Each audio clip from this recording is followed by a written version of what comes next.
I'm Troy Ball, and I'm the founder of Asheville Distilling Company, and we produce Troy & Sons Platinum Moonshine and Keeper Moonshine, and we also produce a blonde whiskey. One of the beauties of being a craft distiller is you really get to control it all. We grow the grain, we grind the grain, distill it, make the spirit, and then we bottle it.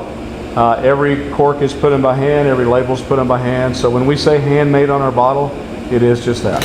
My name's Hank Schutemaker. I'm the wine and beverage director at the Angus Barn. I'm also the sommelier here. And when she found out who I was, she said that she'd been working on this project to make legal moonshine.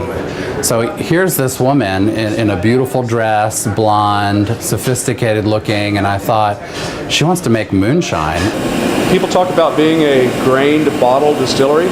That's admirable, but we're actually a plow to pour distillery. The distillation on our new big still. This is a 5,000 liter still from Germany that arrived in November. Automatic control panel that I'm monitoring here. But the real test of distilling is not about technology, it's about sensory science, and that's the use of the nose and your ability to distinguish exquisite flavors and congeners from those that you don't want in your alcohol.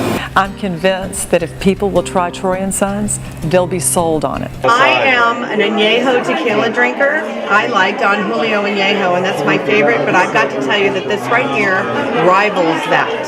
And my name is Hector Diaz. I'm a chef here in Asheville. It's open another restaurant called Bomba. And in Bomba is where we're going to be serving this wonderful, yummy, tasty moonshine. Yeah. And here we go. Lasso of the Moon. Our guests absolutely love the drink. It's actually our #1 selling handcrafted cocktail. Hey look, blonde. I know. What better to be reviewed by a blonde? Reintroduce you to Troy from Troy & Sons, who provided us with the wonderful, wonderful margaritas.